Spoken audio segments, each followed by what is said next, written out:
We are now called to order. Council, we have just a note quickly about the agenda.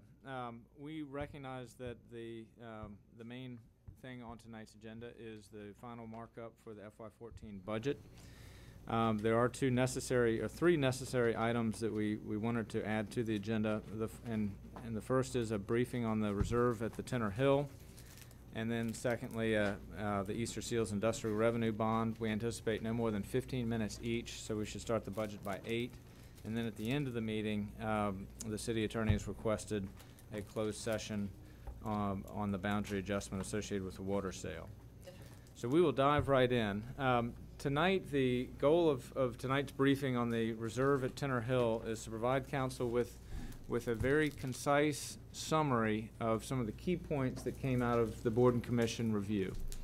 And we wanted to lay those out for you with where they are. And then after this meeting, if there are additional comments, we'd like to get some feedback at this meeting, but very briefly. And then if there are additional comments after this meeting, we can get those so that we can work with the applicant to stay on the proposed track, which was to bring this to the council on May 6th at work session for your final review.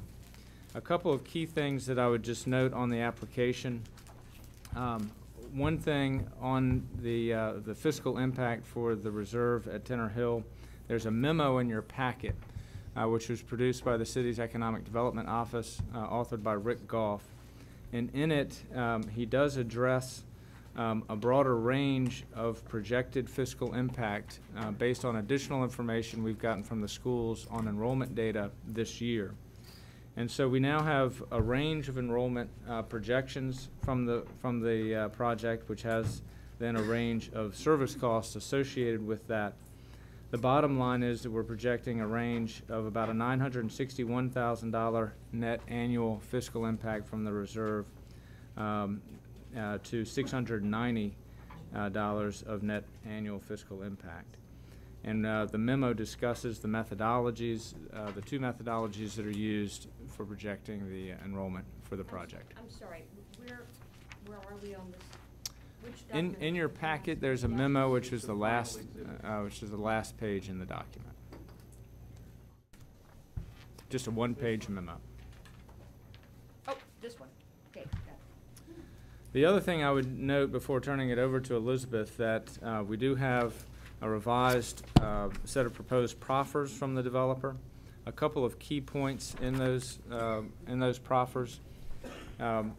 From the beginning, there's been a contribution for school capital costs associated with the project at just over $7,500 per unit, and multiply that by the total number of units in the project minus the affordable dwelling units, which is a net of 210 units, or $1.6 million, which would be a one-time contribution to the city for future capital costs associated with our schools. Other key items in the voluntary concessions, I think I'll allow Elizabeth to speak to in her broader overview of the Board and Commission comments. Elizabeth. Thank you. In addition to the staff report providing you with the Board and Commission comments that have been received as of the date of the staff report also contained information that was requested by Council at the public hearing in February and provided an update on the staff analysis to date. So I will run through the summary of those key issues. The first one is transportation, and that includes the transportation impacts and parking. With regard to the transportation impact study that is required as part of a special exception application, the initial submission showed that there was a level of service for when you're exiting the site onto South Washington Street that did not meet the city's minimal acceptable standards. So I worked with the applicant to look at a project that is currently being planned by city staff for improvements to South Washington Street. One of these proposed and planned improvements is a signal at the intersection of South Maple Avenue and South Washington Street. So we asked the applicant to go back and look at the traffic impacts accounting for a signal at that intersection. And that revised transportation impact analysis was provided to staff last week, and it shows that with that improvement at the intersection of South Maple and South Washington, the level of service improves to meet the city's minimum standards. So right now, the city's traffic consultant is reviewing reviewing the submitted TIA, but the initial concerns that staff had seem to have been addressed with this updated review. With regard to parking, at this time, the application proposes to provide all of the parking required by the code. And so staff is very supportive of the current parking proposal. And if through additional engineering that may happen through the site plan process, a parking spot or some spots may be lost, we expect that any parking reduction requested at the site plan stage to the Planning Commission will be minimal. So we think that the transportation issues are being well addressed. The second key issue is streetscape and plaza design, and these are elements that are usually finalized during the site plan process in coordination with the Architectural Advisory Board and the Planning Commission. The applicant has been responsive to staff and to requests from council and board and commission to have wide sidewalks and clearance, and there's a new exhibit that was provided in your package to specifically highlight what those details are. In terms of the plaza, it will be privately owned and privately maintained, but there will be an easement to allow public use of the plaza, and the city may have the opportunity to name that plaza. One of the special exception criteria actually says that the resulting development results in open space and public parks and plazas. So we feel that through this proposed amenity, that the one of the key special exception criteria is being satisfied. The plaza is estimated to be about 7,000 square feet. This is one of the largest open spaces offered in a special exception application. And as a point of comparison, the courtyard area at the Spectrum is about 6,000 square feet. The next key issue is building design. The first topic under there is building height and orientation. So the proposed building is 85 feet in height. The by right height allowed in the zoning district is 55 feet. So at 85 feet, the special exception is requesting the maximum height bonus that is permitted in that district. As a point of comparison, the adjacent Pearson Square building is 55 feet. The proposed building is E-shaped with the greatest building height along South Maple Avenue, and then the E-shape opening up to South Washington Street. And this current orientation responds to concerns from the neighborhood on the other side of South Washington Street, which is a lower density, single family area. And so having the E-shape open towards South Washington helps to transition from the lower density part of the city and the area into a higher density part of the city. And in response to council's request, the applicant has provided sun and shadow studies for review, and initial review by staff has not yielded any significant concern about the building height or the orientation. With regard to building materials, these are also details that are typically finalized through the site plan process with the AAB and the Planning Commission. And since the council is not part of that process, if there are any specific expectations on the issue of building materials, it would be appropriate to raise them through this special exception process so that staff can work with the applicant to address your concerns or provide additional information at the public hearing. Related to building design is the issue of green building. And as you know, one of the criterion for the special exception is actually references utilization of LEED. And at this time, the developer is proposing to construct a building that would meet the LEED Silver standard, but to not have the building actually certified. The applicant is also interested in having staff consider an alternate green building standard to LEED, and so we continue to work with the applicant on this issue. In terms of timing, the applicant is expected to resubmit an application in the next week, and so staff is working to finalize some of the outstanding elements of the application and address any outstanding staff comment or board and commission comment. Staff will review the resubmission and then have comments available to you in time for the May 6th work session, which should be 1 week in advance of the public hearing on this application. So at this time, I'm happy to receive any council response or comments on these or other issues that you would like staff to work with the applicant on in preparation of the application resubmission. Thank you. Ms. Berry. You anticipated one of the questions I was going to ask about LEED certification, but I have 4, and I don't, I'm not expecting an answer immediately, but I would like an answer at some point. I refer to 2 documents, the memo from the EDA chair and the memo from Mr. Lasso. The memo from the EDA chair indicates that prior to receiving necessary entitlement, the applicant should be required to provide a signed lease with the grocery store. The developer indicated they are guaranteeing the grocery store use, et cetera. But if you look at the Venable memo, paragraph 10 indicates that there will be an executed lease for the grocery store, but should the lease expire and the grocery store no longer be the user of that space, a space will have exhaust vents that allow restaurant use. So I want to be clear about the expectation, certainly that the EDA has set out and what the developer has set out. I just want to make sure that I don't expect an answer here, but there seems to be a discrepancy. And then also the memo from Mr. Novotny, as you pointed out, discusses LEED Silver.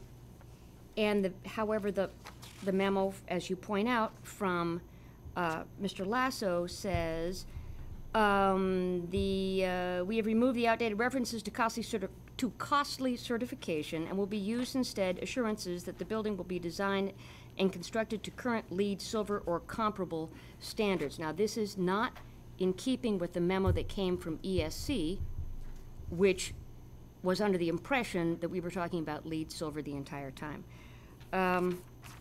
Third, the Novotny memo, I'm sure Mike is delighted that I'm calling it the Novotny memo, talks about the property owner.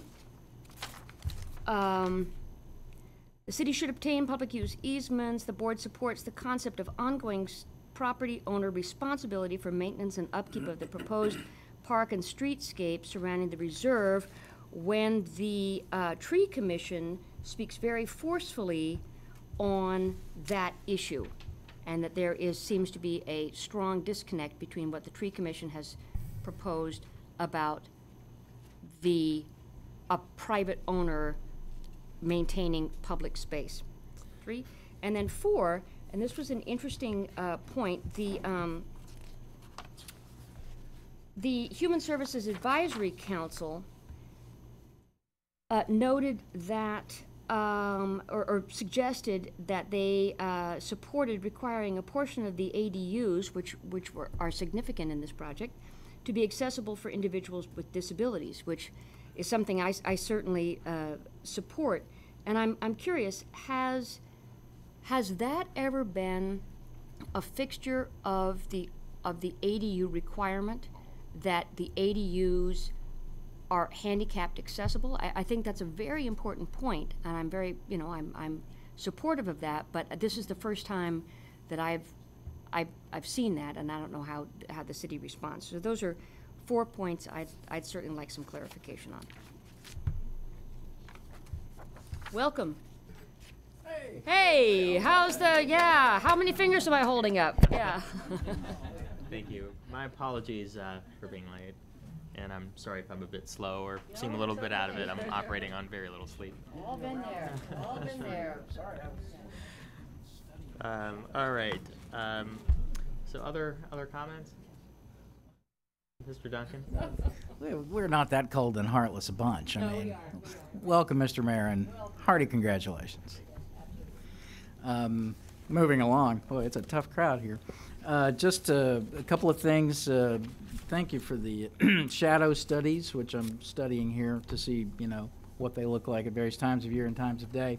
I wonder, is there any place in the city to which we can go? I realize that, orientation is going to be slightly different wherever you go, but is there any place in the city to which we can go where we would see a street about this width with 2 buildings across from each other that are about this height? So we could just get a feel for how it feels on Maple Avenue. That would be, kind of a windshield survey sort of thing that it's helpful to see, the drawings, and thanks for those. But other people, I think, might ask, what's this really going to look like compared to something that I know? The second question was, and maybe this is handled in here now, there was some questions earlier about whether the parking inside would lead out to the retail on the, I guess it's the south end, the plaza end of the building, or if the parking was just basically accessible mostly to the grocery. In other words, is there a pass-through from the parking lot on the first floor to the retail outlet, so you don't have to go outside the building to go back into the building? And the third is, maybe we're too far into it, but, you know, when people come to visit Falls Church, I've heard them say, you know, where are the falls? And we really kind of are even hard up for water in most places. I was over at the Mosaic District the other day, and, you know, they got one of those nice bubbly fountains that comes up out of the ground. And I'm wondering if, I know the plaza is built over a space that we're not supposed to have any structure on, but I just wonder if there's any possibility that we could have some water element on the plaza space, if that's allowed. If it's not allowed, obviously we can't. If it is allowed, perhaps we could explore it. Something not of great cost, obviously, more decorative and, you know, than any kind of a big to-do. I think that's all. Thanks. Other council members? Dave? Yeah, just a question or two. I guess I would just want to confirm that there's no backtracking on the grocery store use. It doesn't appear that way when I look at the letter. It's talking about lease expiration, although it says should the lease expire. I guess at some point or another it will, but I would want to make sure, to me, the grocery store is part and parcel of this project and the appeal of this project. Also, I'm not fond of having any office use on the ground floor of this project. It's creating high-quality new space, I think, in an exciting part of town, and so I would not be favorably inclined towards any office use anywhere on the ground floor. I'd be also curious to know what the status is with the Levine School, as to whether there have been any movement, or that's just done, or what the status of those negotiations or discussions are. And also the FAR for this building. I haven't seen that in any of the materials I've been provided, but I'm probably just missing it. But what the FAR is. You may not have, is that we typically haven't used FAR to describe density, but it's something that we could look into. Yeah. I think that going forward, we should, even if we're not using it under the zoning ordinance, so people have an idea what kind of density is there, regardless of whether our zoning ordinance currently uses that as a measure or a way to get to maximum density. I think it's useful. Thank you. Other council members? Ron? Ira? Anything else, Joanna? Nope, I'm good. Okay. Just first question. Okay. And I didn't have anything at this point other than, you know, one of the key aspects of this is certainly the grocery store. So anything that we can do to shore that up before it comes up for final approval, I think that's going to be key. Let me ask if Mr. Rose might just provide a quick update on the status of the grocery store. I think he would have something to report on that. Thank you.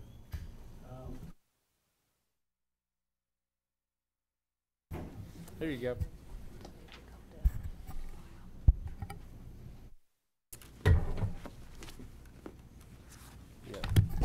There shouldn't be any disconnect between the commitment to the grocery store and the approval.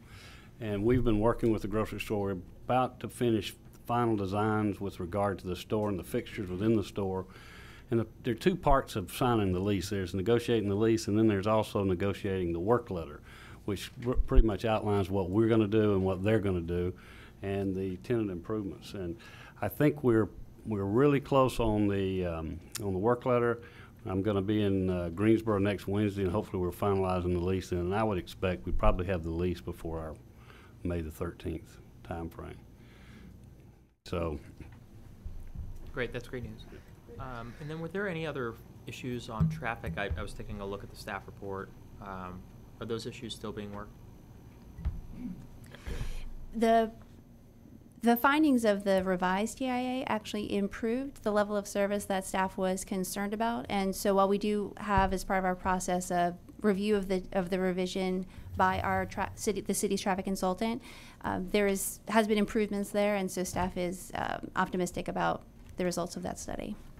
And this is more by way of commentary and get back and parking lot issue, but this project is parked one space over code requirements, whereas a lot of the mixed use we're seeing are asking for multiple waivers from staff and, you know, from assistance from the applicant. I'm just curious of how this particular project was able to achieve that and others weren't. It could be because of economics, et cetera, but obviously they're doing something where others haven't seemed to be able to do, and various waivers have been requested in other projects. Some have worked well, more efficiently than others, but that's a continual issue for the community. I think those are all the comments that I had, and I did receive a staff note. I don't know if other council members received it as well. It was a note from Pearson Square about the concern about the how the building was being sited as far as the eaves facing Washington rather than South Maple. And I believe it was staff's recommendation that the design that's currently in play works best from their viewpoint. Do I have that? I'm paraphrasing it, but I think that's the message that I got from staff.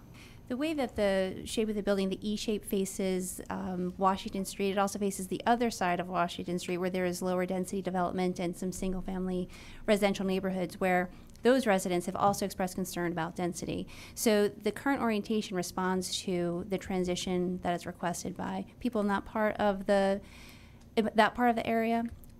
So I do recognize that there have been some concerns raised by other residents on South Maple Avenue about the building height, but based on the analysis of the shadow studies and also respecting the comments of other members of the neighborhood who are looking for a transition to density, we think that the current orientation is appropriate. Okay. Thank you. That's all I had. Anything else, Council? All right. Thank you very much. Thank you. Let's turn to the next item. And just one note, Council, we'll be meeting with the applicant tomorrow to have final discussions about the resubmission of their SE application in preparation for the May 6th meeting. Okay, next up is Easter Seals. Council, before we get to that item and for the public's benefit, I haven't had a chance to fully discuss this with the city attorney, but I am on the waiting list for the Easter Seals, amongst many other waiting lists that we're on for childcare. So, John, I take it I can participate as long as I disclose. Is that right? Sorry to put you on the spot, John. Yeah, and you and I can work offline on the Language. disclosure, but the point under Conflict of Interest Act is that you're a member of a group of 3 or more people who are on the waiting list, and that you can therefore fairly and objectively and in the public interest participate. Which I can do. So I can consider these matters fairly objectively and in the I public think interest. I think that's great. Just as long as we do the assisted living project that might come down the line, that I'm allowed to speak to that. Phil's going to be on the okay? waiting list for that one, right? You're on the assisted living, absolutely. All right.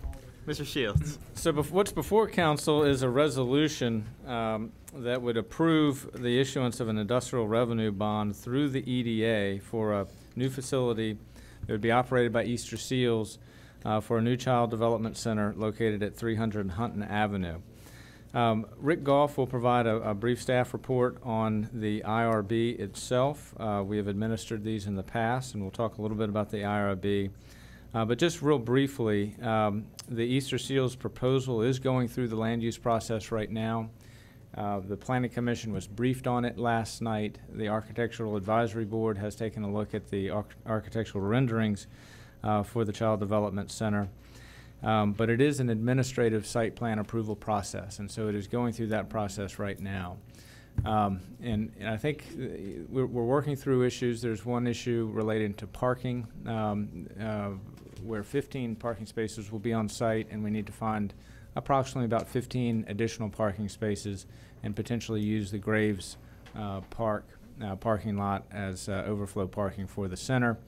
That's a proposal that we're vetting right now, and we'll need to do that with Fairfax County because that parking lot serves the Fairfax County Park Authority as well.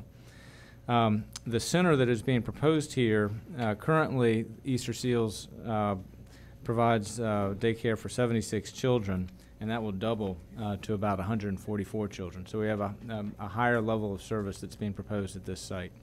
The financing is critical for them to be able to move through the site plan process, and the timing is important as well.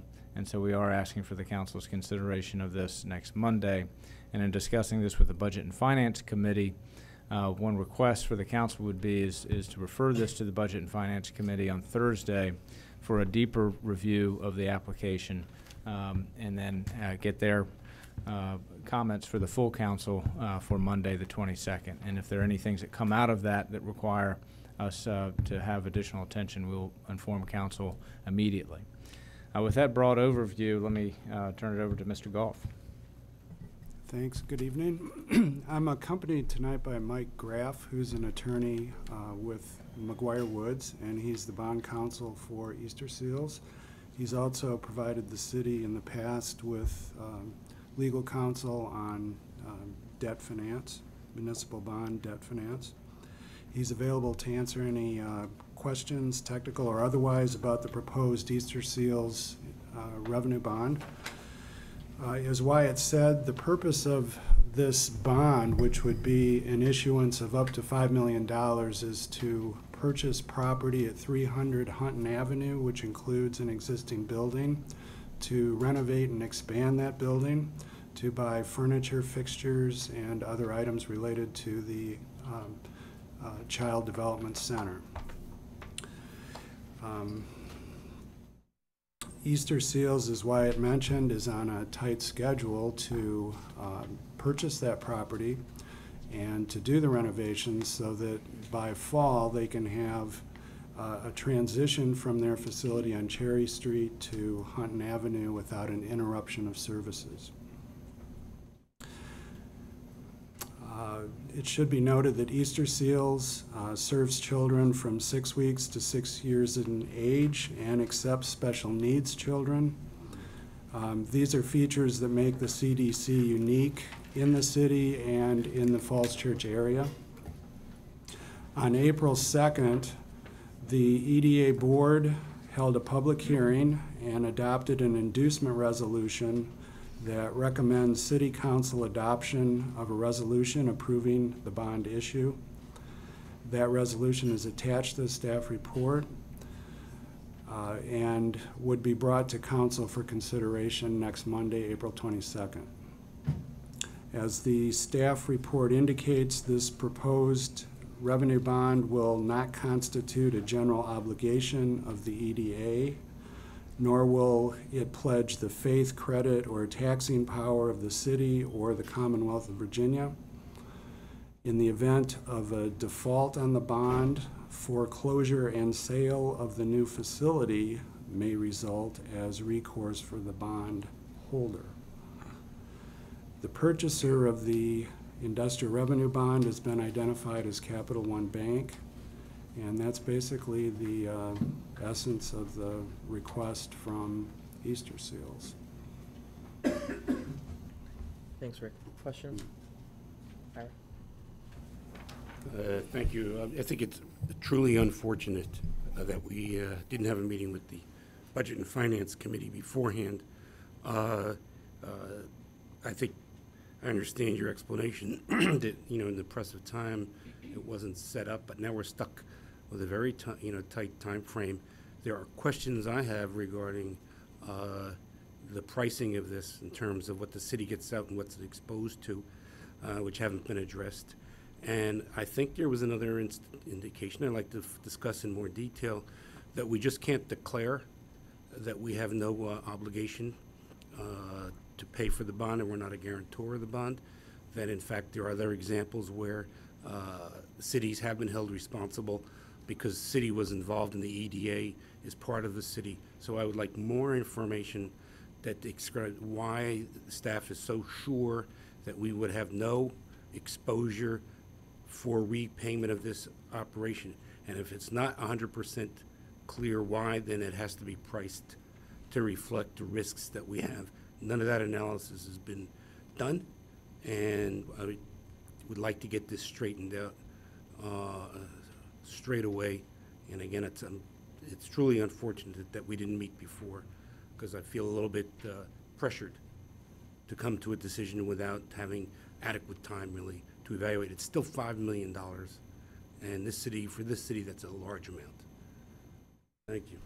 Ron? Well, I'll leave the finance side to Mr. Kalin, but as a former bond lawyer, I'll weigh in that in Virginia, it's pretty well established and under federal law that it's a revenue bond and it can be structured so that there is no obligation. I know some people argue with the name there's some sort of moral obligation, but for a private activity like this, bond counsel can weigh in, but I don't see an issue there. Well, can the bond counsel, since we have them here and we don't want them necessarily coming back because we'll probably pay for it, Well, in fact, the Easter Seals will pay for your bond counsel services great. and all the other costs and expenses. And I agree with the councilman's perspective, and I'd be glad to prepare in advance of the Thursday meeting a more detailed memo to that effect.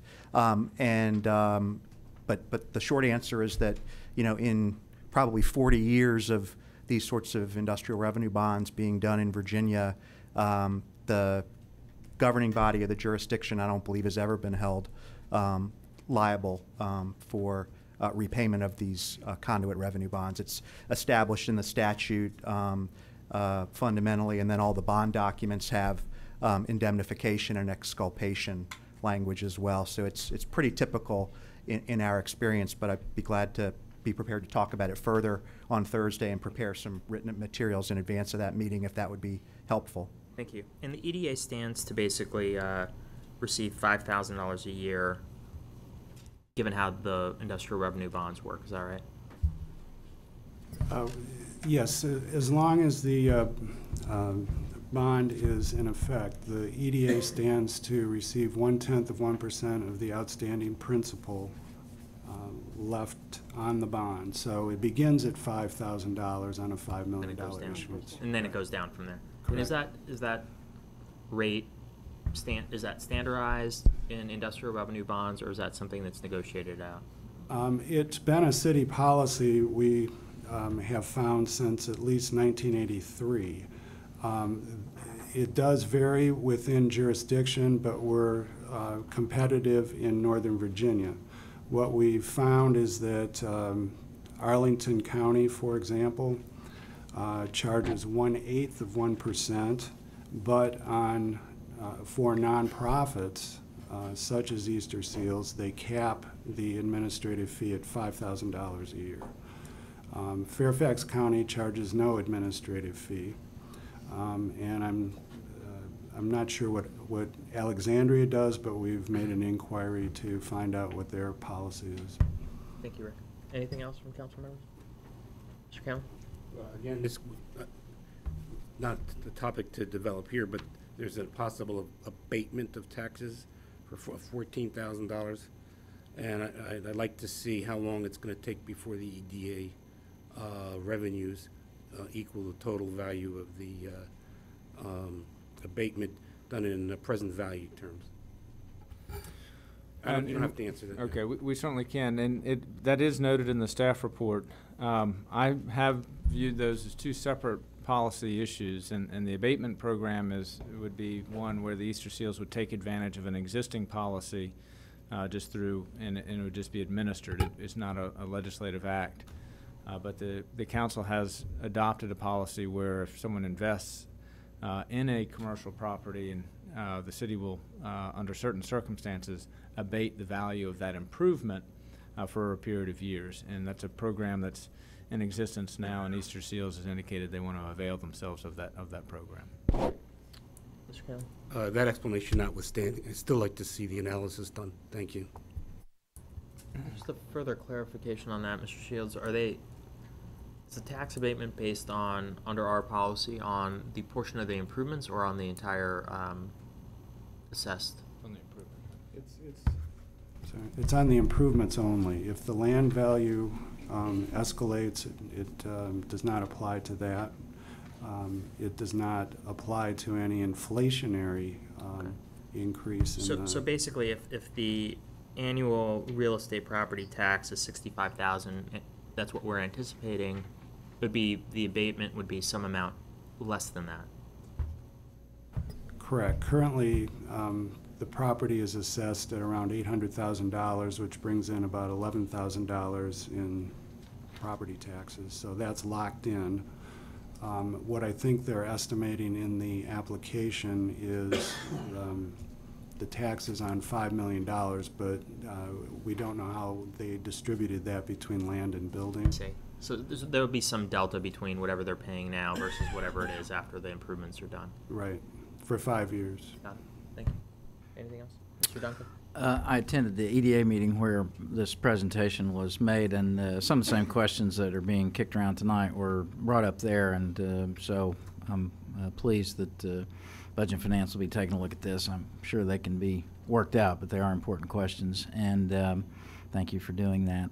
A question about the timetable. I think I read in one of the memos, end of November. I think it said November 31st is when they're moving. That would be a trick, since I think there's only 30 days in November. But the dominoes here are that they need to move so the schools can take over Cherry Street if that proposal passes, so that Mount Daniel isn't bursting at the seams. Is that basically how the choreography is supposed to go? That is correct. Okay, thank you.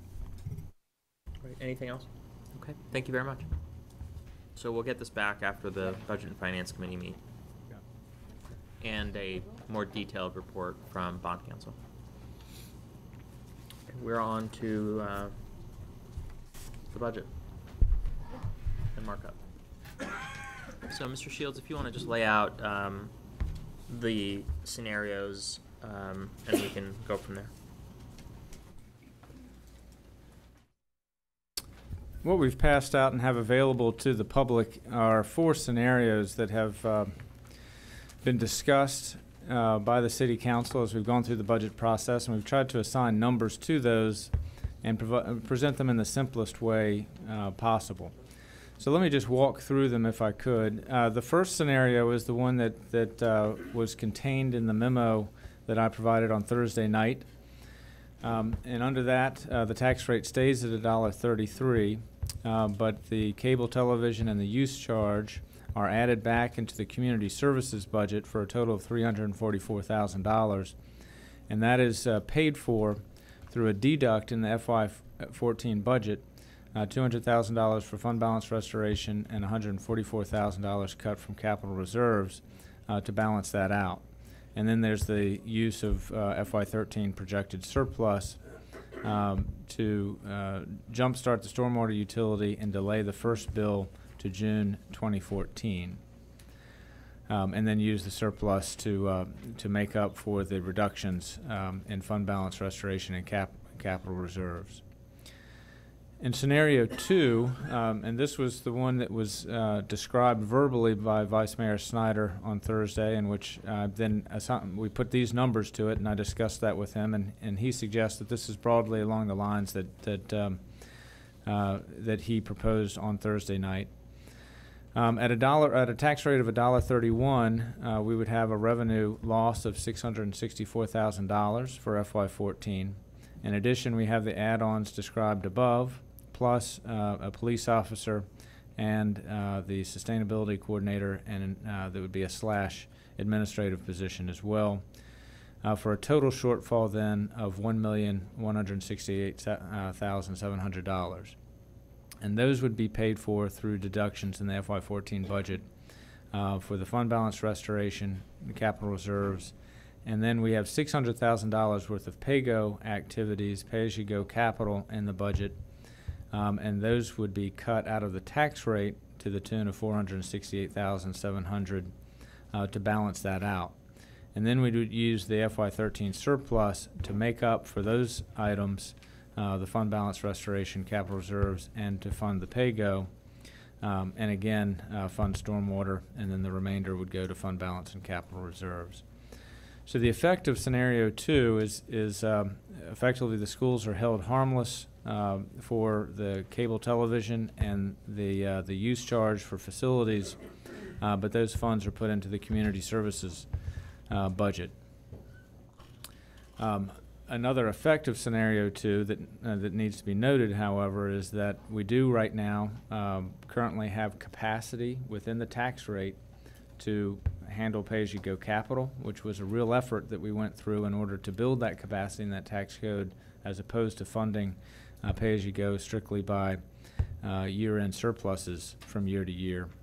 And in addition, the capital reserves policy, which has been adopted by council, would come out of the tax rate and again only be funded by the quote happenstance of annual surpluses, unless it was restored into the tax rate at a future date.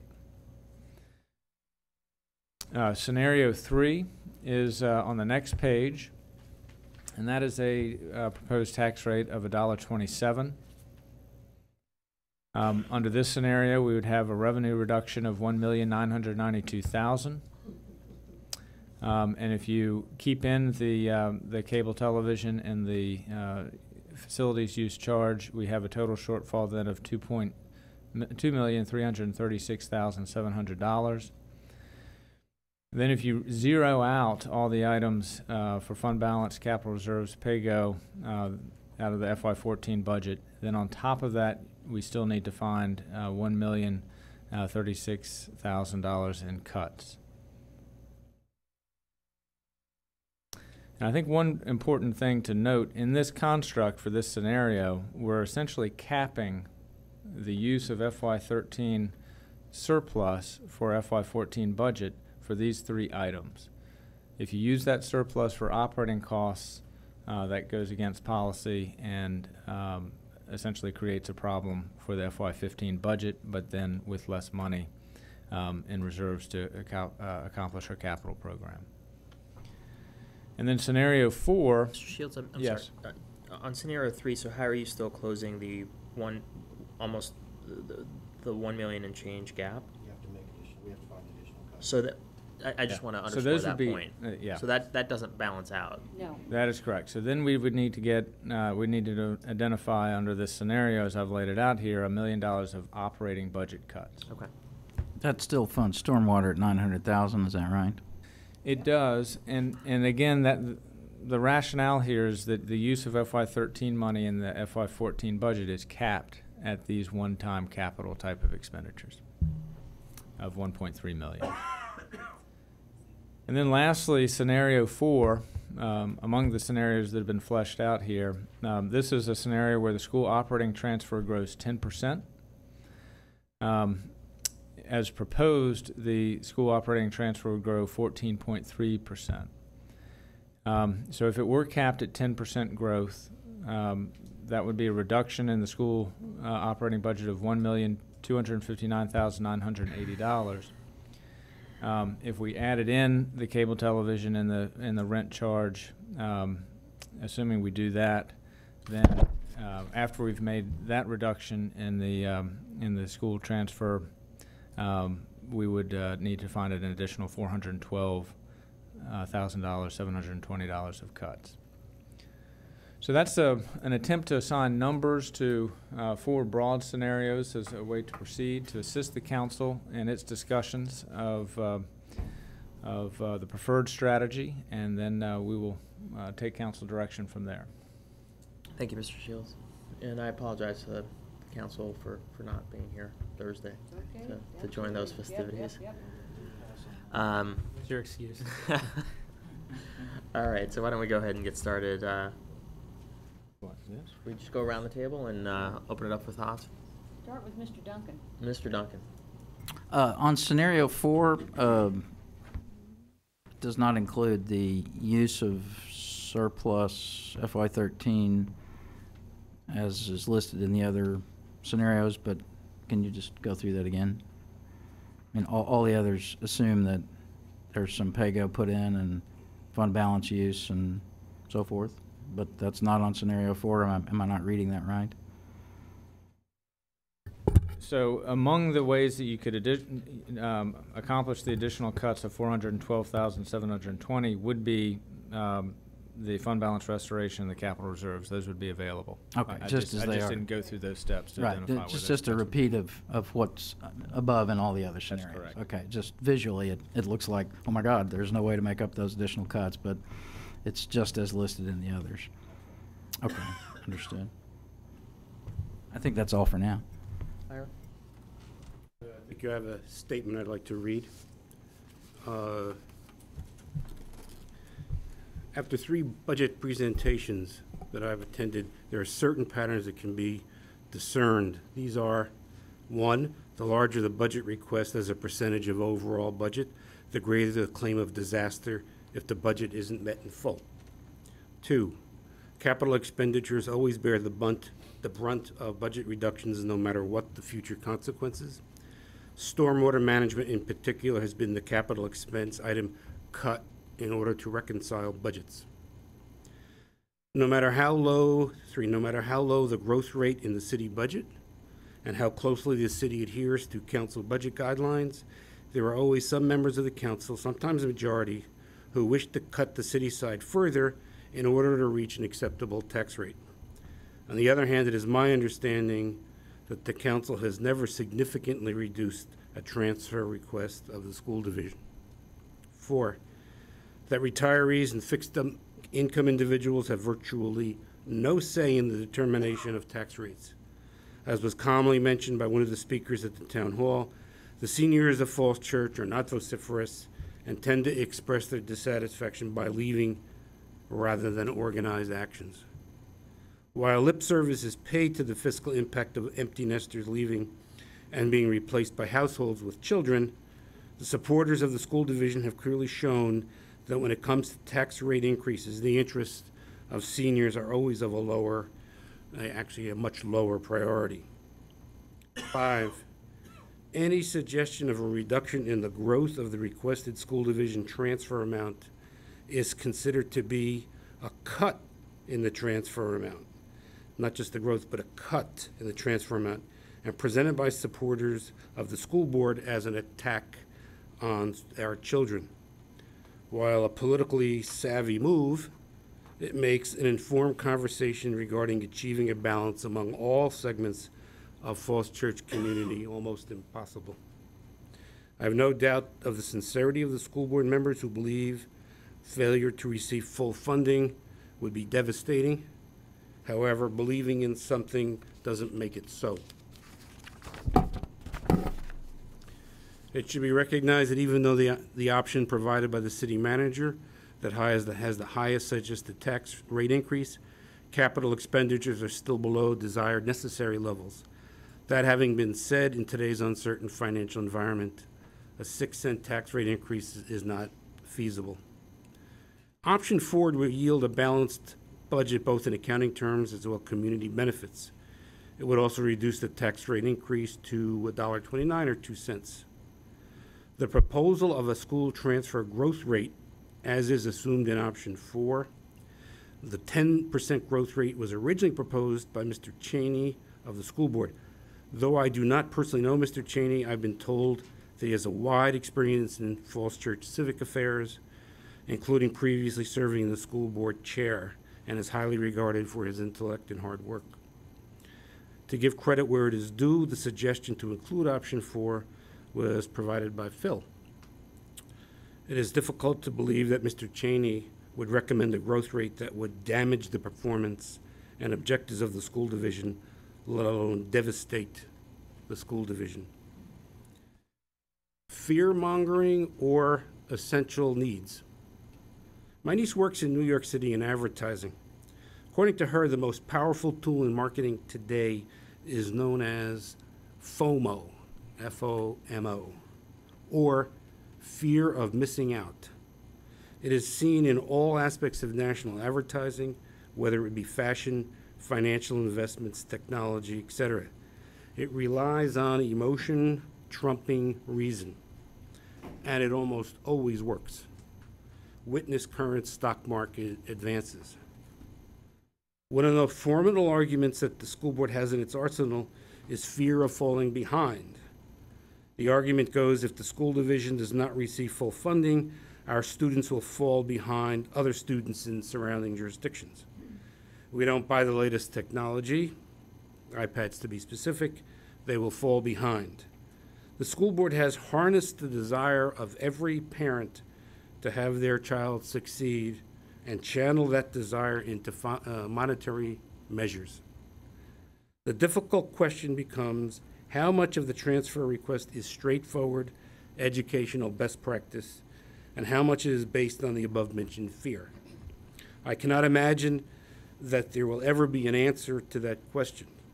In the absence of a clear answer, the allocation of revenues should be based on the fair distribution of resources among all residents. What the city can sustain and underpinning all decisions is trust and confidence in the school board, which leads me to the issue of school board credibility. I've raised a number of questions to the school board. None of the responses fully answered my questions. However, there was a response that was provided to a question that was not asked. Mr. Kimball provided an unrequested update on VRS funding status. Actually, it was a rebuttal of an article I submitted to the Falls Church Post questioning the school's claim that the funding status of the teacher's VRS plan was not as bad as some has stated. There was no update and no new information was provided. In fact, I had not disagreed with the information provided by Mr. Kimball. Rather, I strongly disagreed with his interpretation of the data and proved my point with the assistance of Ms. Connie Rydberg.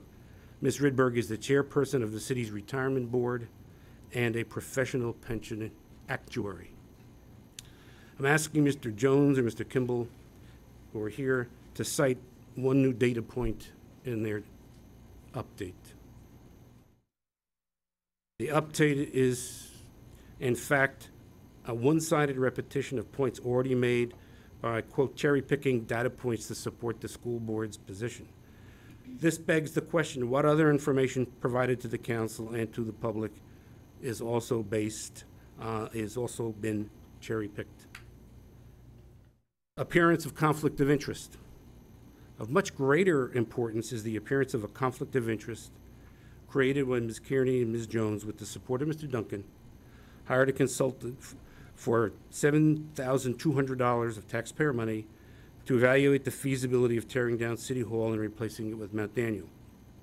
The findings were then sent to Ms. Kearney's husband, a developer, to further evaluate its feasibility. It is clear from information gleaned from a FOA request that no one other than these three individuals were told about such an important and transformational idea. No one on the city council other than Mr. Duncan was apprised of the study. No other members of the school board apparently were informed. The planning commission was not informed, and no one from the community, not even those who would be affected in the surrounding neighborhoods of City Hall or Mount Daniel. The same FOA data indicates that the three individuals mentioned above actively conspired to ensure no one would be made aware of the study. Two follow-on these are rhetorical questions. What other transactions or expenditures have taken place of a similar nature and impact of which the public and council has not been made aware? What impact have these transactions had, if any, on the proposed budget? Two, what other information which may be important to the budget discussions has been withheld from public scrutiny? What other data has been managed in a similar fashion? Now a shout out. I believe that Ms. Allison Kuchma, in a comment article in the Falls Church Post, has provided an excellent on-the-ground observation of the yearning to support the school division's request, but tempered by the need to maintain a balance between school division and the city. 2, the inability to sustain further tax increases. And 3, a far from unanimous view that the school has provided the quality education for which it gets credit. Ms. Kuchma comments on overall excellence of the teaching staff, but recognizes there are a small number whose shortcomings are known but not addressed. I sincerely hope that Ms. Kuchma sometimes in the future will contribute an article of her own. Conclusion. Yes, the transfer amount should be significantly increased. There have been enrollment increases that need to be addressed. A 10% increase in today's financially constrained environment represents a very significant increase. 14% is not feasible. Make no mistake, even at a 10% increase in the transfer amount, the resulting cuts in FY14 capital expenses required to balance the budget already portend a contentious and difficult FY 2015 budget discussion.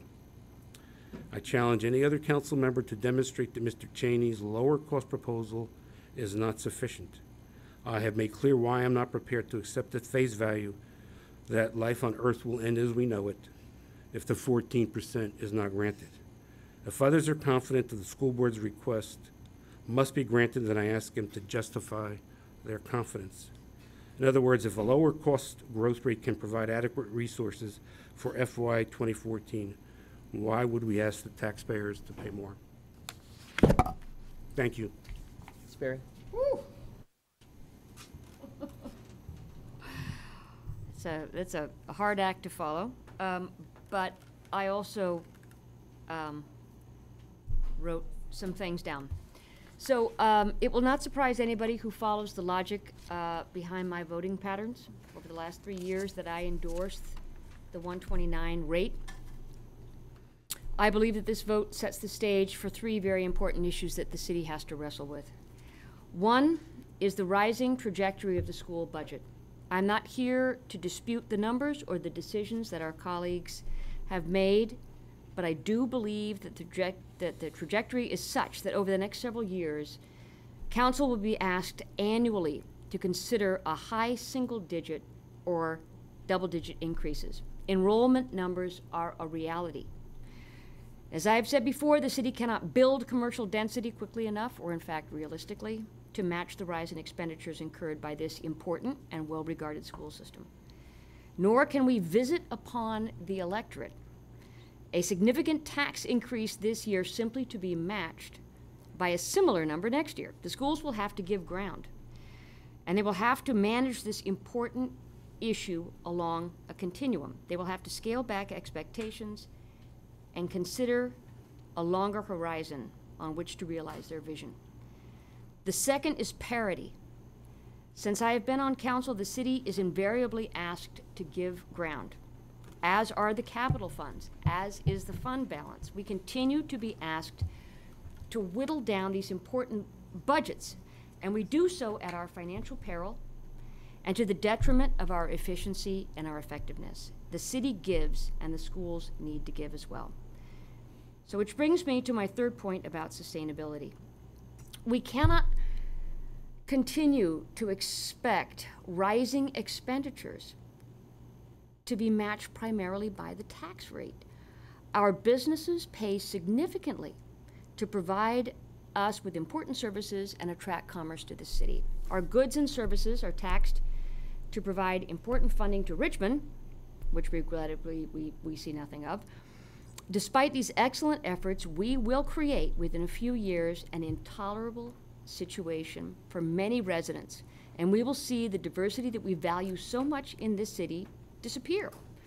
What I do not want to see is a false zero-sum game between economic diversity and academic excellence. I don't believe that one excludes the other, and I would urge my colleagues on council to consider the whole and to consider the long view. Thank you. Ron? Okay, well, no long speeches here, but I've been following this very closely, talking to people all around and hearing and crunching the numbers. And it's always interesting to me that we can always look at the same numbers and come to very different conclusions about what the right answer is. And I don't know that there's actually one right answer. It has to do with priorities.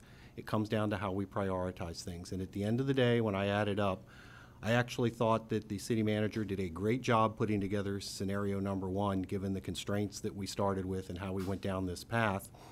I would have fully supported that plan. But talking to some other people, I'm also willing to compromise, and that's a word you don't hear much about in Washington, D.C. It's interesting. I was at a lunch last week with Congressman Van Hollen, and he gave a speech about how nobody compromises anymore. They all say they want consensus, and then they don't work things out because consensus means you have some overlapping areas, and we don't. Compromise means everybody moves a little bit. And in the spirit of compromise, looking over the different options here, I'm willing to support scenario 2, and that's where my vote is right now. Dave? Sure, thank you. As a precatory matter before I get started, as I mentioned before, my wife works in the public schools. I also have 3 children in the public schools and 2 nieces in the school system, and I'd like to read a formal disclosure before I get started. After discussions with the city attorney pursuant to Virginia Code 2.2-3112 and 3115G, I would like to disclose that my wife Karen Schools works at the Falls Church City Public Schools. My wife and I are a member of a group of 3 or more people that may be affected by the referenced city and school budgets. And based upon my review and discussions with the city attorney, I believe that I can participate in the budget discussions and vote fairly objectively in the public interest. That being said, I also don't have a big speech planned. I have to say I agree with a lot of what's been said. I think this is a tough year for a lot of folks. And I think that's why we need to go with scenario 3, which is keeping the budget where it is. Now, the actual lines of this, I think, need some work, but the idea of working hard, finding cuts, so that we can keep the tax rate where it is at 127, is where I am.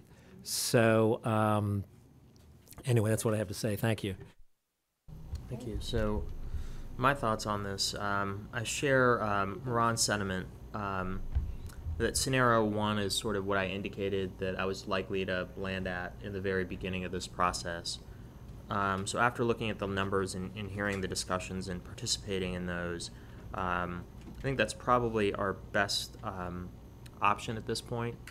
But at the end of the day, we need to have 4 council members vote on this and pass a budget. And what I've heard from council members sort of across the spectrum is that some council members want to see the tax rate remain closer to 127, which I can certainly appreciate. And I've heard other council members look for other cuts or have a desire to make it very clear that we need to trim the rate of growth on the school operating costs, even with the types of enrollment numbers that we're seeing. But at the end of the day, we do need to pass a budget, and we need to all compromise, unlike what's happening in Washington. So I think option 2 is certainly a possibility for me, where I can feel comfortable and feel like we are doing the people's work, and something that's ultimately sustainable for the city. There are some possible hybrids to that we can also do. If there's a willingness, we can certainly talk about those. But where I am at this point is somewhere between scenario 1 and 2. So I didn't really state a number because I atypically did not have a big speech to begin the festivities. And I will not deliver one now either. Except to say that, of course, my good friend Mr. Kalin knows that everyone with whom he serves on the council has the highest integrity, and he just had a bad day when he suggested that somebody involved in the process might not, and I'll pass him on that because these are tumultuous times, I know. I do appreciate that he credited me with having a belief. It was an important and transformational idea. I like the sound of that. But seriously, I would agree with Mr. Tarter that we should start at 127 and sharpen our pencils and roll up our sleeves and really try to hold the tax rate where it is, for reasons that were very clear at the town hall meeting on Saturday, where we saw an exposure, I think, of the kind of fundamental communicative disconnect that is at the core of this budget. I mean, we're asking people to save for a kind of undetermined need at a uncertain time in terms of capital costs, and the people know and understand what Ms. Berry said, which is that we, in fact, cannot expect rising expenditures to be paid for by a rising tax rate. I mean, the people know that, and that's why when we tell them that we're collecting, monies in the current budget in capital reserves and in fund balance and in, fund balance above policy, they don't react well to that because we're not telling them what it is that they're saving for and when they're going to buy it. And I'm not blaming anybody here for that. It's, just a natural outgrowth of the fact that it's difficult to determine what we need in the way of schools and where we're going to put them. Many of these things, I think, are coming into focus now, fortunately, when we get the water sale out of the way. But, people know that we're going to pay for a new high school with, a multi-pronged approach. It's going to be some proceeds from the sale of the water system, ambitious redevelopment of the West City new land that we'll have up there that will be more intensively developed than anything, I hope, than we've seen in Falls Church. Economic revitalization in other parts of the city. Rush Marks and Lincoln's coming before the council regularly, 2 or 3 a year, because the city is very commercially underdeveloped. And, a fourth piece of it is going to be a continuing effort to consolidate and consolidate city and schools functions, services, efficiencies. The tax rate is going to be a part of that, but it's not going to be a large part. I really don't believe it is. And for that reason, I think it's difficult to come to the people now when a lot of people are stressed. We see it in our emails. We know it. I represent, the median point in income in the city. And, the tax rate at 131 even is, when you add in the stormwater fee, I think $875 a year more that we would be asking than we asked last year. And, that's not small money. And so that's why I want to keep trying to hit a tax rate that is under 130, 127, 129, somewhere in that range. I think is doable if we all give, to some degree, the things that are dearest to us. We can get there. Right. Thank you, Phil. I'm going to try to drive the conversation a little bit because I think we do need to sharpen the pencil. So what I've heard all council members say is that they all hope to get to $1.27. We're all trying to figure that out. No, no, No? no. Or how about the lowest tax rate possible within reason? No, no, Okay. no. It's a tough crowd, Mayor. I told you so. Well, No, we did not, well, we did not say that. How about this? What I've heard so far from at least two council members is that they'd like to get to $1.27. I think that's captures at least two council member sentiments. Mm-hmm. And at least various council members, myself, Ron, and Vice Mayor Snyder have proposed at least one scenario that may work to get that rate lower than 133. So what I'd like to start talking about, and what Ms. Berry and Mr. Duncan, or I'm sorry, Ms. Berry and Mr. Kalin have proposed on scenario 4, they still balance the budget, minus that they would have to find another additional roughly $400,000 in other cuts somewhere. But at least it gets close to balancing out. Under scenario 2, or I'm sorry, scenario 3, there's still $1 million that need to be accounted for. So where, Mr. Duncan and Mr. Tartar, do you see those cuts coming from? Could I ask just a quick question? We are sort of getting to that point where we need to talk specifics and where they are. Does that mean cuts in schools, city services? What are we talking about? We need to have ideas on the table, or it's just talk. And unfortunately, it doesn't advance the ball, and we've got D-Day coming up on the 22nd. Okay, could I just ask a question? In scenario 4, just want to make sure I understand it, the schools would be asked to deal with a shortfall in their request of how much? 1.3. Okay, so the schools would take a 1.3 hit, and then the additional cuts required would be 412. Am I reading that right? That's correct. Okay. And again, those could come out of the deducts that are listed above. We just didn't go into detail as how Right. how we So get there. basically, you've got a $1.6 million delta there, if you put both together. And in scenario number 3, your delta is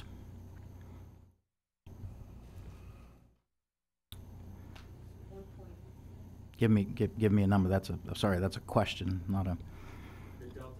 The delta's a little over $1 million. In scenario 3. So if you're looking at scenario 3, that's where folks are gravitating towards. You would still have to come up with a little over $1 million in cuts somewhere. The total. Correct. The total delta. No, I don't think that's right. I can't be right. If that's right, I'm taking that deal.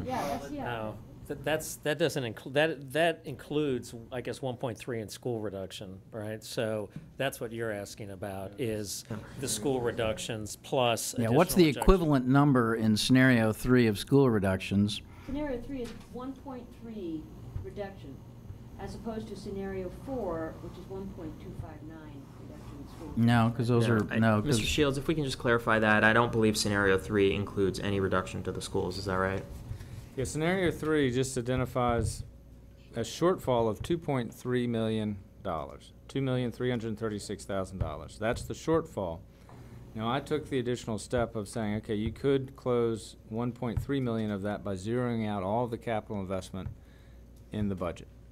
Now, the council could disagree with that approach, because that is it's a short-sighted approach, but that's one way to handle it. And then, after you've done that, you need to find You need to $1 make million. up another 1.3 million. That's correct. And just to emphasize that again, so your total shortfall is 2.3 million.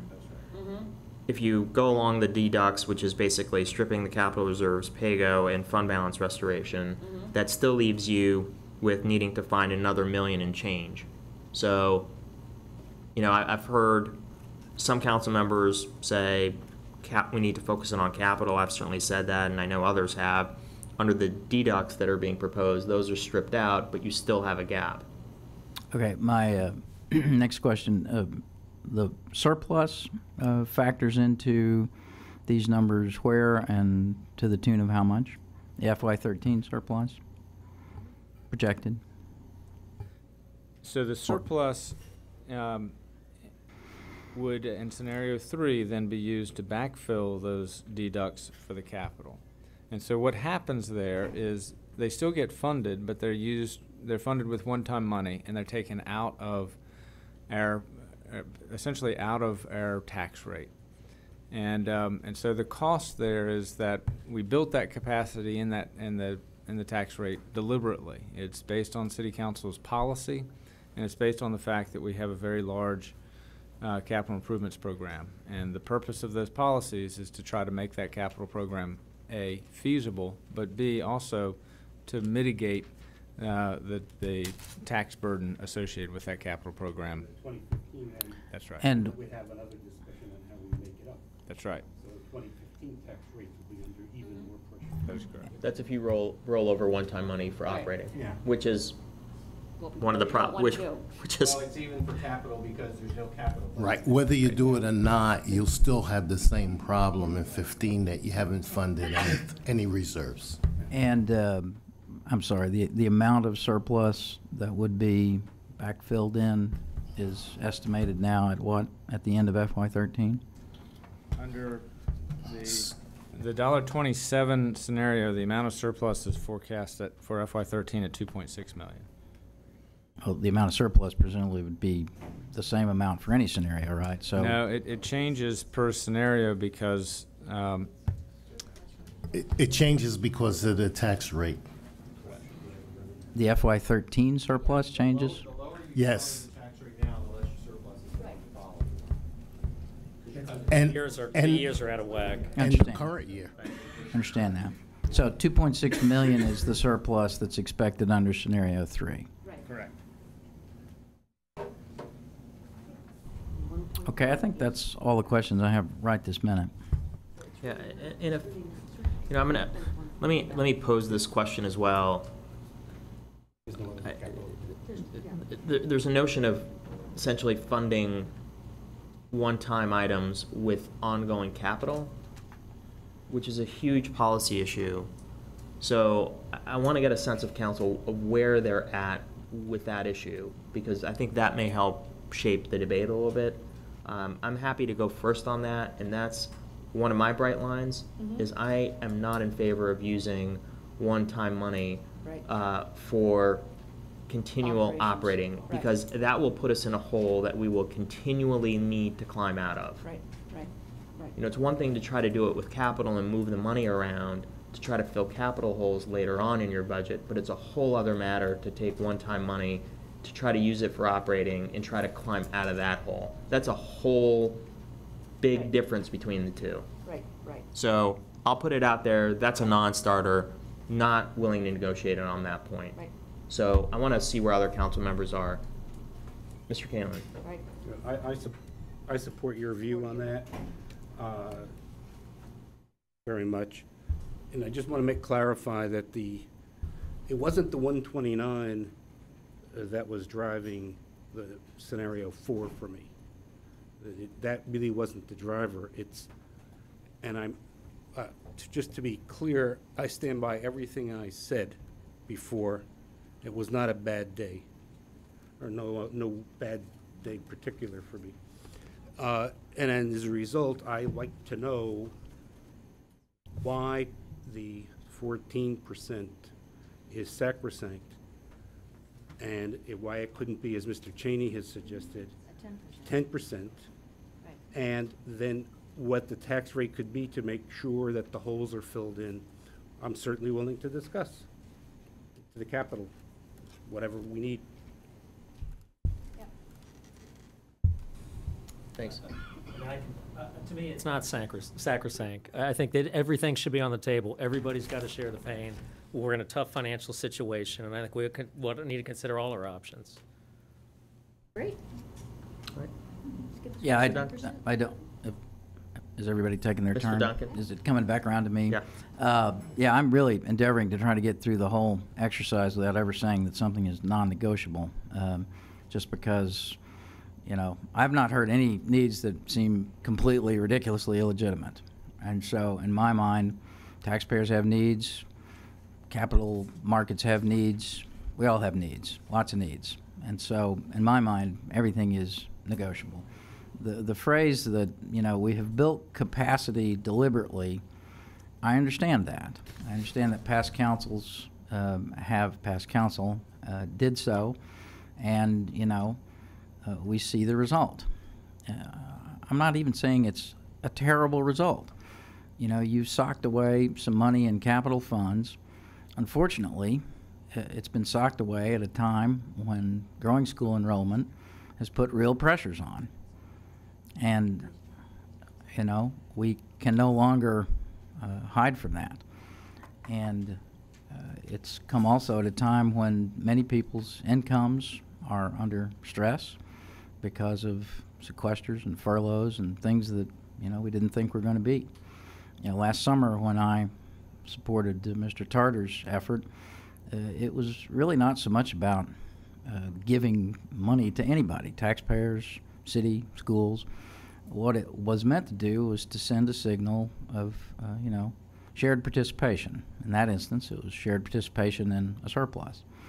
In this instance, I think it's going to have to be shared participation in doing things differently from how they have been done because of the aforementioned stresses. Ron?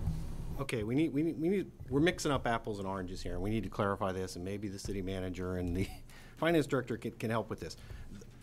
Phil, the money in scenarios 1 and 2, the capital money you're talking about has been taken out. It's being used, not necessarily wisely in those scenarios. That's the compromise part of scenario 2, because you're taking one time. But Nader is absolutely correct. There is a line you draw that you don't use one-time surplus money for ongoing operational expenses, because you're not just digging a hole, you're digging a double hole, to put it in layman's terms. And I think even Ira and I will agree on this one. Yep. That's what happens. So you end up having to make a huge increase the following year to increase it, unless suddenly your fortunes greatly increase, which nobody is predicting now. Those scenarios take every dollar of available money that we had built up in the fund. So, because if you remember, the problem was, for years, capital things weren't getting done because there just wasn't any money. It was dependent upon year-by-year funding. And the problem with year-by-year funding isn't just you don't have the money, you can't make plans. You can't make plans to maintain things and do longer-term projects because you don't have a reliable funding source, I believe was the discussion we had a couple years ago. So we're taking a leap of faith even with scenario 2, because we are taking that money and saying, let's hope the heck we have some big improvement in something, the assessed base or something, or commercial development, that we then will have more money to dedicate towards continuing. But you can't even make plans out beyond the next year. It affects the planning the departments have to do. But to sum it up, there's a difference between that, taking that money and doing that, versus saying, let's dip into the savings to fund operating expenses, because A, you got to make up for it again the next year, and B, the savings aren't there to go back and replenish it. Right. I think Ron has it exactly right, so I'm not going to disagree with that. I just have one thing I'd like to say. Just to remind you that my opening comment said, even at the manager's proposal, it still created problems for capital. So I'm just agreeing with you. In terms it's a of- smaller and that was, amount, but it's the same. I agreed, and I had said it actually before this came up. Yeah, and just so we're clear on sort of where the compromise is, you know, at the end of the day, we need 4 council members to agree to a budget. Not everybody is getting what they're wanting. Capital is an area that I have been very much on the forefront, but I'm willing to scale that back. Frankly, on 4, I haven't heard 4 votes to get us there, even if I'm included in that 4, so I don't see that necessarily advancing the ball. Well, we could. But we can certainly talk about 4. If council members are willing to seriously look at cutting the schools to the rate of 10% growth, Yep. we could get there. And certainly I can get my head around that and support that scenario. But there's got to be compromises. And really, we're between $1.29 and $1.31. And the only area where I'm drawing the line, and again, there has to be some level of line drawing, is using one-time money for operating expenses. Which means you have to make cuts to either somewhere schools else. or the general government to get to that. You have to do it somewhere else. And I'm willing to compromise on cutting some of the capital to get us there. Okay. But others need to start talking about, if they want the rate at a different level and have different approaches, where they're going to cut. Are they going to cut police officers? Are they going to cut schools? Yeah, Where absolutely. are they going to cut? Okay. Here. Yep. Yep. Mr. Kalman. Yep. Flexibility. Flexibility. Yeah, the 2 of us, I mean, it isn't the 129.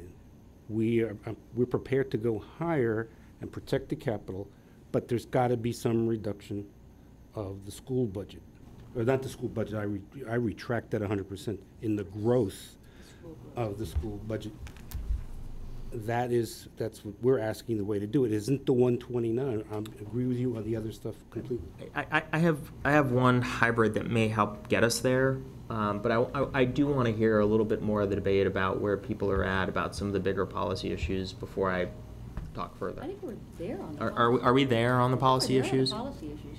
I'm not sure what that means. As far as people's views on the policies, and this is the question of, are we going to use one-time money for operating expenses on a year out? I'm hearing council consensus around the table that some folks want to leave that on the table, but the consensus seems to be that that's not a place that we want to go.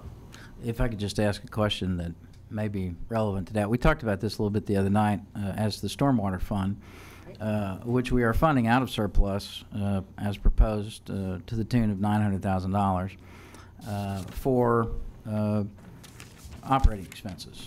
I mean, this is to hire people on salaries with pensions and so forth, and to devise a work plan. But as I understand it, that $900,000 isn't going into actually, digging holes in grounds and cleaning out pipes. And I asked a question the other night, how's that different from hiring a teacher with salaries and pensions? And the answer came back very quickly and forcefully. Well, because we have a funding mechanism to pay ourselves back for the stormwater surplus, the drawdown of the surplus for stormwater. And so that makes it okay. So it's not that we cannot fund operational needs with one-time money. We can do it as long as we believe we have a funding mechanism to fill the hole. Is that right? I mean, am I expressing it correctly? So that's what we're telling people that we're doing. In other words, the stormwater situation is such that we, as a council, are going to do that, which is a rather extraordinary thing to do.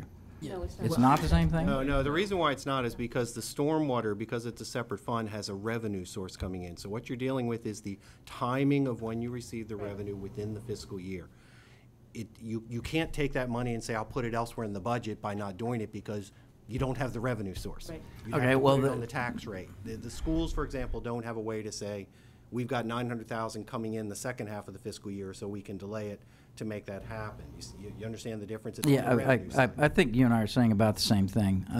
Perhaps I didn't express it as artfully as you did because of your vast experience and knowledge, which I do deeply respect. But I think this leads me than to be concerned that on next Monday, I am putting in place a stormwater management plan, which is making headway. Every time we have a meeting, it gets cheaper, and that's good. But if I am committing next Monday to, a mechanism that there is no going back on, in other words, I'm putting $900,000 of surplus money into a stormwater plan as it is currently designed, then I don't believe I can do that, because I think we've made good progress on it. I think, it got cheaper on Saturday than it was on Thursday, and that's great, and staff has worked very hard. But I can't see funding it to the tune of $900,000 Bill, given I'm sorry, I'm going to the try to bring this structure that back. it's in now. We need to focus right now. Oh, you asked me a question, and I'm trying to answer. If you don't like the answer. It's not that I don't like Okay. the answer. We're trying to focus on the operating budget, and now we're diving into stormwater, which I think is a slightly different To the discussion. taxpayer, there is no difference between your nomenclature there. I mean, taxpayers paying $250 for stormwater and $806, a total of $875. That's all they're going to know. So, and Mr. the Duncan, stormwater isn't is there deductible, a by the way. proposal on the table? I mean, maybe if I just pick up. We need to start talking about proposals and cuts. If council All right. members Duncan and Tartar are talking $1.27, there is a gap total of $2.3 million. The manager has come up with a way of reducing all the deducts by 1.3, which still leaves you at $1 million. Well, why So don't we- if there's a preference for that, let's talk about ways of closing that, or we're going to have to move off to the other scenarios. Why don't you let me go ahead and speak to that then? Mr. Tartar. So we're talking about funding $900,000 for the stormwater fund to ramp it up. I mean, to my mind, let's do a slow ramp up and give them $400,000 or $500,000. It doesn't affect the rest of the budget. That's what the Well, point. That's the point everybody's missing. Well- If you don't do the revenue, it's got a revenue side attached to an expense side. You can not do both, but it's neutral on the rest of the budget. Well, That's to my mind, we've got $900,000 of money that it doesn't. It doesn't. But it has to be, because we're drawing it from surplus. I mean, if we were Hold on. taxing it, I could see that. What I think Mr. Tartar's proposing is to fund stormwater less with this seed money and use the balance of it for the deficit reduction in scenario 4. However, it gets you right back to using those non-operating or one-time funds for operating. Well, and again, you are then going to that's- have to make up that $400,000 in 15.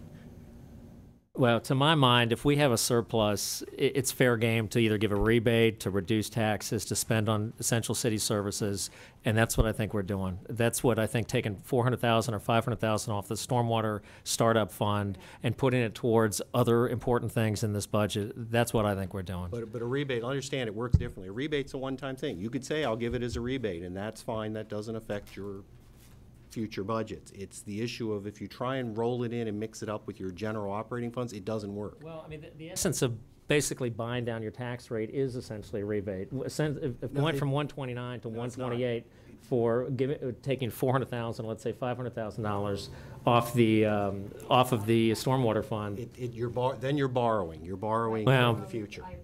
That's different than cutting. It's different if you say a rebate is a one-time thing. That's why it works.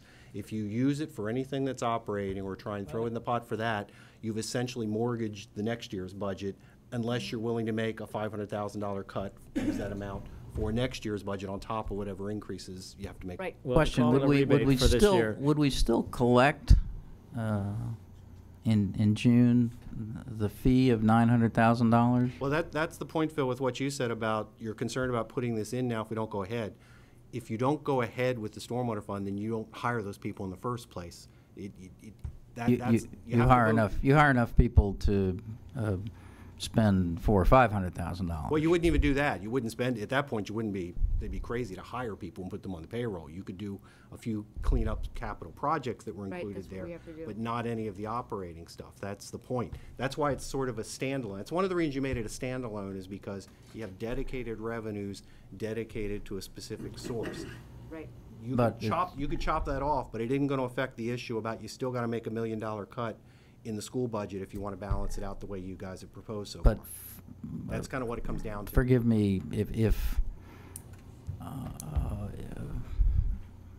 we're going to build the stormwater staff, right? And it's going to be drawn from some people we currently have, and it's going to be some new hires. You're only going to do that if you agree to go ahead with the stormwater staff, which can be done either by an enterprise fund or by an add-on to the rates we're talking about here. Correct, Wyatt? Correct. We would not want to incur any ongoing operating costs in stormwater until the council has adopted the fee. Now, the council will be asked on Monday to adopt the ordinance to establish the fund. We could have a resolution to establish the fee on Monday night as well. My sense of it is, though, we could wait another month. My recommendation is to have a hard deadline of July 1st to adopt that fee resolution with a credit program, and then we would have confidence to be able to proceed. Yep. But July 1st would be the So deadline. you can adopt the program without the fee, is that what you're Yes. saying could happen on April 22nd? July 1st. Yeah. You would have to set the rate before then, well in advance of that. Yeah, I think So we- just on, And- I and think would- we're going, I think we're going a little bit in circles on scenario 3, and I think we do need to advance the ball. Yep. I'm only hearing 2 council members sort of gravitate towards that. I'm happy to keep that discussion open, but not for this evening, because I do think that we need to see the solid numbers that fill the gaps per our guidance to the manager. So Mr. Duncan and Mr. Tartar, if you want to work that out, use the spreadsheet, however it's formulated, and show the rest of the council members where those cuts are going to come from to close that gap and mechanisms of doing that. I'm sure that we'll be all happy to look at it by Thursday, but we would need to see it by Thursday. So you're telling me then that the stormwater $900,000 that we're using surplus to fund is simply off the table? I'm not saying Based on that. the council majority, I mean, that's... All I'm saying is you've got to convince 2 other council Right, members I'm- if you all both agree to that. But what I don't see right now is all of it on the table so we can actually look at it in a holistic way, so you're getting the feedback and the benefit of the other council members' viewpoints. There's Well- been a lot of talk of we want to land at $1.27. The managers provided a way of getting essentially halfway there. There still remains another $1 million to get there, and we haven't nailed that down, and we're going to go around in circles on this tonight, not advancing the ball on an issue that only 2 council members seem to Understood. approach Understood. or support. And that doesn't mean that others may not be able to support it, but we need to see the sharpened pencils. And I don't think we're going to see that tonight. We're just going to keep going in circles. Okay, So understood. I'm Well providing said. you and Mr. Duncan, as long as there's support by other council members, by Thursday evening, somewhere early in the day, that we see where those cuts would be to close that gap. So nothing's off the table, but we need to see a proposal to get us there. Is that, Well, are we clear on, there's no additional revenue? That's the issue, beyond these capital things. Correct. I think that's kind of the point, because that then leaves it to tax rate or cuts from schools or general. Right. government. Exactly. Those are Right. that's what can Those be are on the the levers. table. That's where we Those are are. the levers. right, right. Yep. Could I ask a... Also,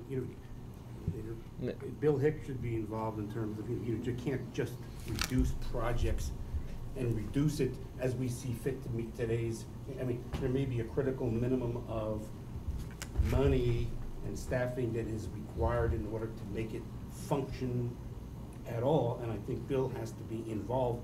Can't just pick a number and say, okay, we've divided it by pi, we came up with a number, and then you figure out how to make it work. Doesn't. I agree with Mr. Kaler. We must be reaching that point, because in October it was going to be, $4+ million, and now it's down to less than half that. So we're making progress. But I take the mayor's point, and would like to move on to another question. Could we focus attention at the last work session? We talked about the city hall expenditures for security and safety, and for some architectural services.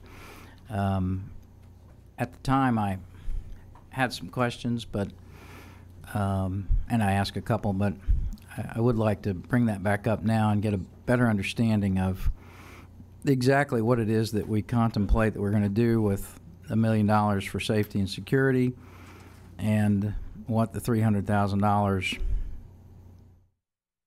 would buy us. And First, I should ask, it's correct that is, that's not capital money, that's actual operating dollars that would go out the door in this fiscal year? Is that not right? All it's capital. $300,000 is too. How much does it actually cost us then? Not much? I'm sure. I mean, how much it costs us on, It depends on when we issue the debt, so we're not going to but do, it's going to cost you something. we're not going to do any architectural or safety and security work on City Hall with this year's operating monies, is that right? That's correct.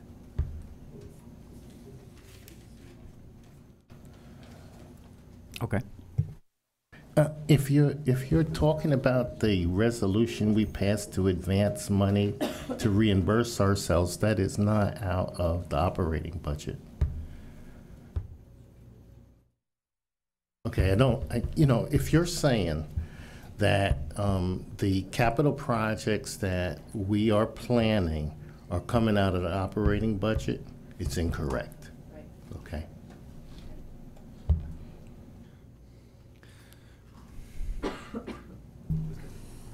Yep. All right, I'm gonna throw, Thank you, Mr. Mayor. thank you, I'm gonna throw a proposal that I want council members to just think about. I haven't even fully thought about it, and I'd certainly want other feedback. This is a hybrid of option 2.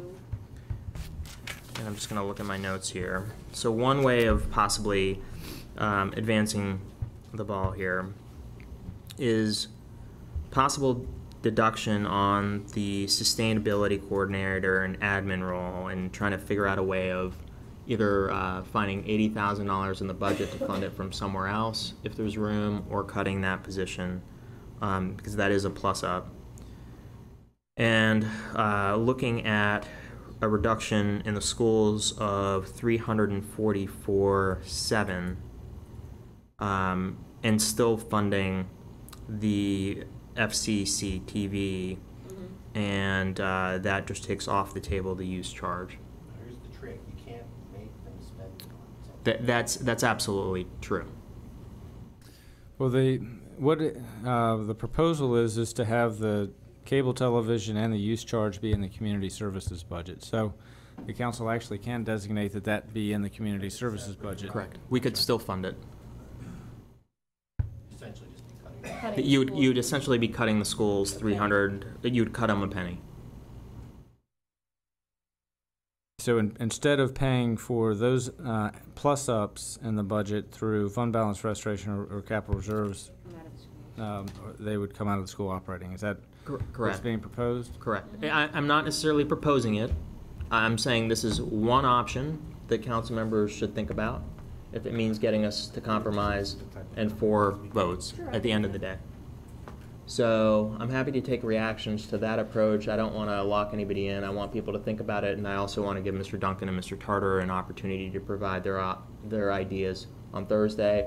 If people think what I just proposed is, let's call it as a hypothetical in another scenario, not one that I'm even wedded to yet, but food for thought for Thursday. Are people thinking that that's a possibility, or just, Nader, you need to get more sleep? You may need to get more sleep regardless. Mr. Shields, does that get us to 1:30? Yeah, so there'd be 2 options. It could just get us to 1:30, or you restore the deducts on the pay-go. In other words, we have $468,000 that would come out of the tax rate for pay-go and be paid for with FY30. So if FY13 surplus. So if you stayed at $1.31, you would plus up the pay-go amount by $344. If you go down to $1.30, then everything would stay the same, but the tax rate would be $1.30. Right. So you have some flex on that. My preference, if council members want to go that route, is to plus up the pay-go and keep it at $1.31. Because we would be doing capital through pay-go, which I think we need to do. Because it means you're keeping that capacity. Correct. You're keeping the capacity to do that. So, if council members can think about that. If anybody thinks that's just not where they're at all, please let me know. Mr. Galen?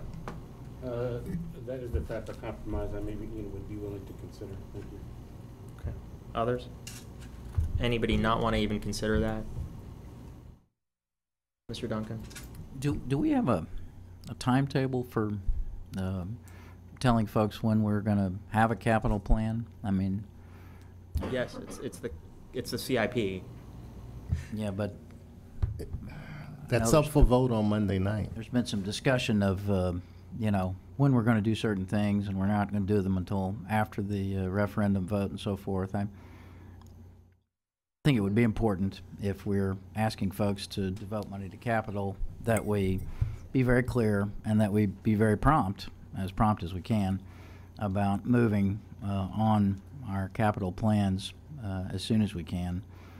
Because I assume right now, Mr. Kalen, of course, would know this, but it's going to take some time. Even if we tomorrow decided this is the school we're going to build and this is the city hall that we're going to do and so forth, there would be some time built into it. I mean, are we talking 2 years from now before we start really digging holes in the ground, or could it be longer than that? So, which one are we specifically speaking about? Anything. Any of the capital projects? Right. Mount Daniel, even? We have, so where this is relevant, I think, is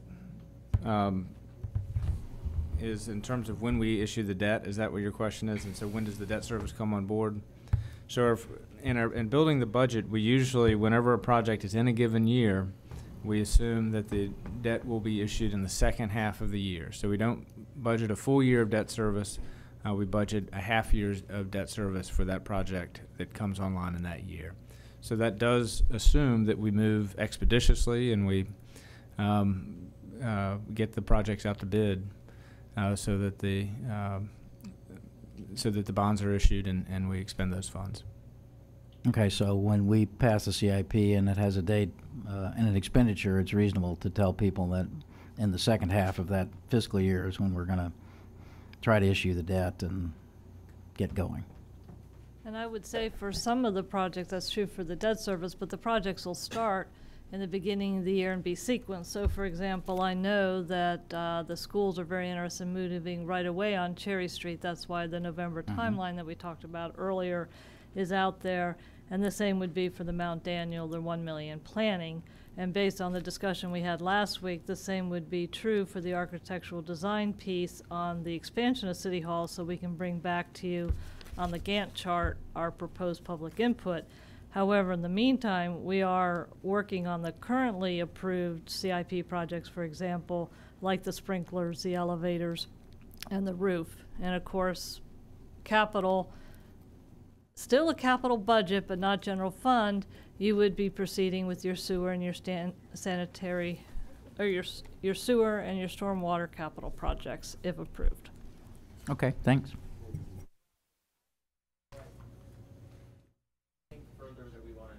Sorry, anything further that we want to talk about on the budget before we move on to the next item? Okay, so it sounds like we've got some food for thought and some get-backs, at least from 2 council members. Okay, anything else? Okay. And I believe, I hope somebody added the closed session onto the agenda. Yes, and you have the closed session minutes to your left, I believe. Thank you. Upon a motion made by Councilmember Barry. and seconded by Councilmember and passed by a voice vote of City Council, council went into closed session pursuant to Virginia Code, Section 2.2-3711A, 3, discussion or consideration of the acquisition of real property for a public purpose or the disposition of publicly held property where discussion in an open meeting would adversely affect bargaining position or negotiating strategy of the public body, and 2, VA Code Section 2.2-3711A, 7, consultation with legal counsel and briefing by city staff or consultants pertaining to actual or probable litigation, where such consultation or briefing in an open meeting would adversely affect the negotiating or litigating posture of the public body, and consultation with legal counsel employed or retained by the public body regarding specific legal matters requiring the provision of legal advice by such counsel. to wit, the boundary adjustment. Mayor Baruch, yes. Vice Mayor Snyder's absent. Councilmember Barry? Yes. Councilmember Duncan? Yes. Councilmember Kalen? Yes. Councilmember Pepe? Councilmember Tartar? Yes. Thank you.